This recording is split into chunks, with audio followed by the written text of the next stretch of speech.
তো আমার শ্রীমন মহাপ্রভু শ্রীবাস সঙ্গে একটি হরিনাম যজ্ঞ মহোৎসবের আয়োজন করলেন। একটি মহোৎসবের আয়োজন করতে যেয়ে বাসনা পূর্ণ হয়েছে। ওই যে মহাদেব বলেছিলেন যে ভগবান এখানে হয়তো রাসলীলা আমি দর্শন করতে পারি নাই, তোমার সঙ্গে প্রতিজ্ঞা করলাম আমি কলিতে করব তোমাকে উপলক্ষ করে রাস।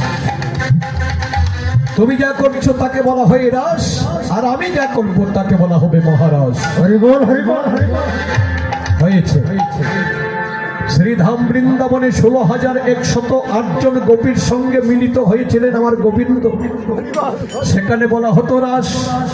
আর যেই দিন শ্রীবাস সঙ্গে মহাপ্রভু হরিনাম যজ্ঞ মহোৎসব করলেন, সেখানে লক্ষ লক্ষ ভক্তের আগমন ঘটেছিল, আর লক্ষ লক্ষ ভক্তের সঙ্গে আমার মহাপ্রভুর মিলন হয়েছে। তাই সেখানে রাস রাস আজ যে অনুষ্ঠান হচ্ছে সেটা হলো মহারাস।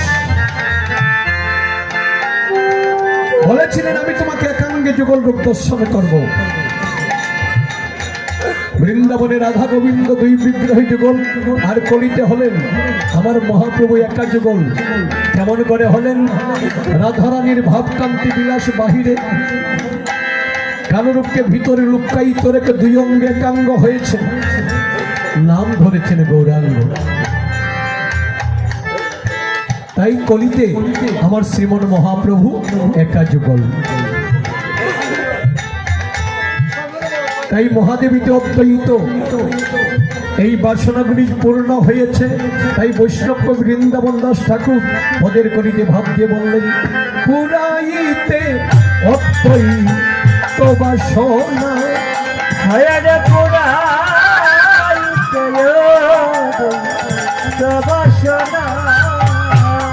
পুরাইতে অদ্বৈত বাসনা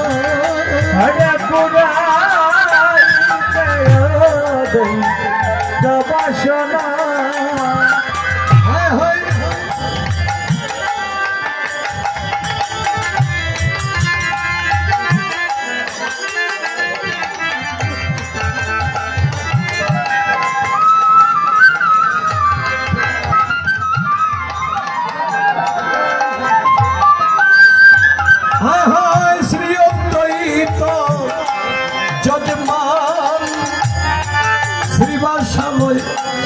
যজ্ঞস্থান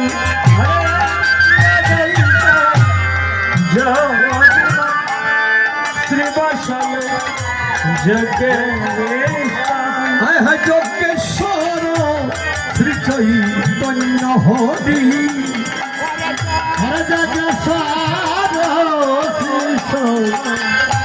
হরে শ্রী অদ্বৈত যজমান মহাপ্রভু যে হরিনাম যজ্ঞটি করলেন, এই যজ্ঞের যজমান হলেন অদ্বৈত। কোন অদ্বৈত? অদ্বৈত কাকে বলা হয়? হরিবল।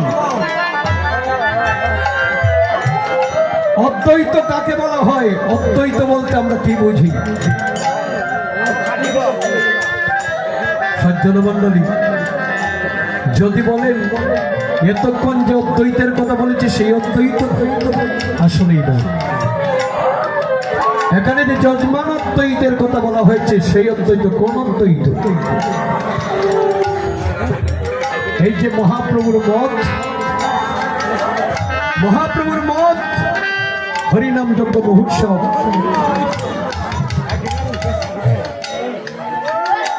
মৃদু সরকার মহোদয়, তার পিতা মাতা এবং পূর্বপুরুষদের বিদেহী আত্মার সদ্গতির কামনায়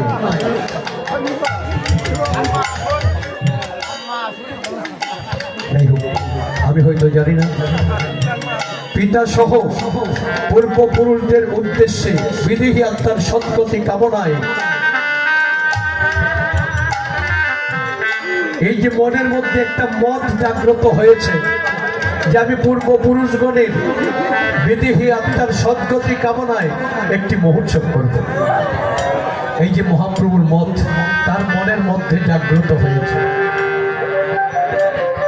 এই যে মঠটা তার মনের মধ্যে জাগ্রত হয়েছে, মঠটাকে পোষণ করে আপনাদের সবাইকে নিয়ে পরামর্শ করে,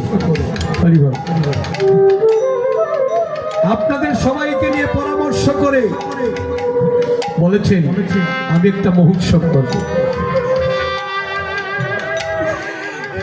এই মঠটাকে অটুট রেখে আপনাদেরকে সঙ্গে নিয়ে নিজের যজমান হয়ে এই মহোৎসবকে আরম্ভ করে দিয়েছে। যেই দিন তার মনে এই মঠটি জাগ্রত হয়েছিল, সেই দিন থেকে তার মনের মধ্যে দ্বিতীয় মত প্রবেশ করে তার বিঘ্ন ঘটাতে পারেনি। যেহেতু দ্বিতীয় মত প্রবেশ করে তার মতের বিঘ্ন ঘটাতে পারেনি, সেই জন্য মহাজনের সিদ্ধান্ত অনুযায়ী তিনি হয়েছেন অদ্বৈত। হরিবল হরিবল।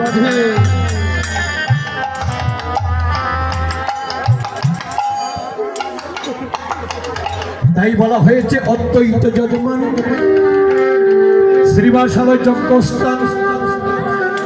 মহাপ্রভু তো নিজে মুখে বললেন, যে স্থানে আমার ভক্তগণের আগমন হয়, যে স্থানে আমারই নাম গুণগান কীর্তন হয়, এ স্থানটি শ্রীবাসালয় হয়ে যজ্ঞেশ্বর শ্রী চৈতন্য হরি। এই যে হরিনাম যজ্ঞ মহোৎসব অনুষ্ঠিত হয়েছে, এই মহাযজ্ঞের যজ্ঞেশ্বরকে, এই মহাযজ্ঞের যজ্ঞেশ্বর হলেন আমার মহাপ্রভু স্বয়ং। মহাপ্রভু নিজে এসে আজ নিধু সরকারের এই মনের সংকল্পটা পূরণ করেছেন, এমনকি মহোৎসবটা পরিচালনা করেছেন। হরিবল।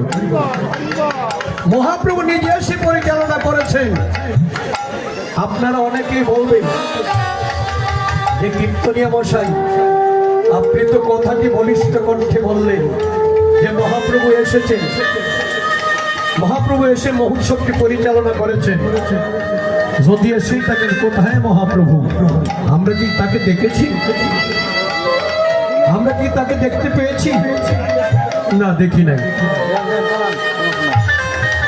তাহলে আপনি যে বললেন মহাপ্রভু এসেছেন, সজ্জন মণ্ডলী, মহাজনের সিদ্ধান্ত অদ্যাবধি নিত্যলীলা করেন গৌরদায়।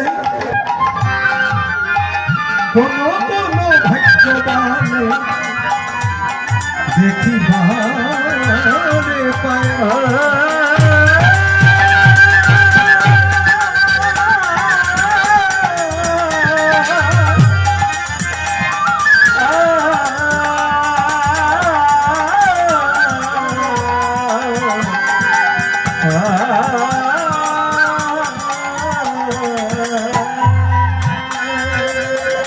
আমাদের যে দুটি চক্ষু আছে, এ দুটি চক্ষু হলো চর্মচক্ষু। এই চর্মচক্ষুতে মহাপ্রভুকে দেখা যায় না।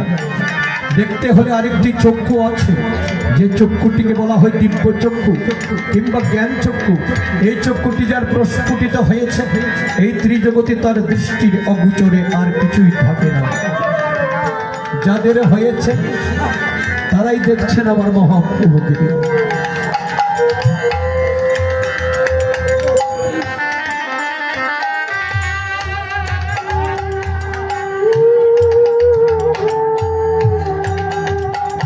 সজ্জন মণ্ডলী, তারপরও আমি বলবো, এই নিত্য নবদ্বীপে, এই শ্রীবাসাঙ্গিনায় সর্বচক্ষুতে যদিও মহাপ্রভুকে দেখা যায় না, আমি বলিষ্ঠ কণ্ঠেই বলবো, আমরা আজ চর্মচক্ষুতেই মহাপ্রভুকে দর্শন করেছি। হরিবল। অনেকে বলবেন, কীর্তনিয়া তামাশার পাত্র পেয়েছ তো, তাই যখন যা মনে নয় তাই বলছো। এই মাত্র বললে চর্মচক্ষুতে মহাপ্রভুকে দেখা যায় না, আবার তুমি বলছো চর্মচক্ষুতে আমরা মহাপ্রভুকে দর্শন করেছি। কি করে দর্শন করলাম? সজ্জন মণ্ডলী, আমি তো দেখেছি, আমি দেখেছি। এখন এই মুহূর্তে আমি আপনাদেরকেও দেখিয়ে ছাড়ব। কোথায় মহাপ্রভু? এই যে যজ্ঞেশ্বর হয়ে মহাপ্রভু এই আঙ্গিনায় এসেছেন,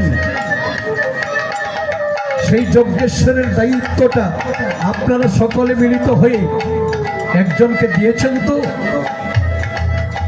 কার উপরে সে যজ্ঞেশ্বরের দায়িত্বটা দিয়েছেন? তিনি কে? যজ্ঞেশ্বরের দায়িত্ব যিনি পালন করছেন তিনি কে? তিনি হলেন আমার বৈষ্ণব গোসাই।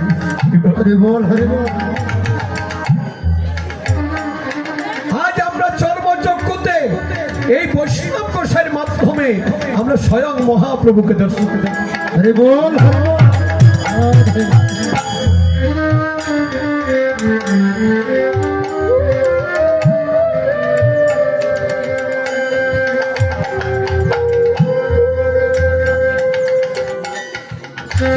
যজ্ঞেশ্বর শ্রী চৈতন্য হরি, হরে যজ্ঞেশ্বর শ্রী চৈতন্য হরি।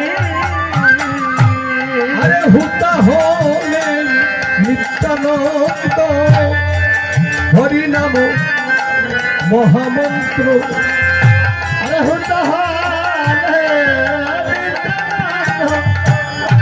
হরি নামে মহামন্ত্র। আরে হুতা হলেন নিত্যানন্দ, হরি নাম মহামন্ত্র।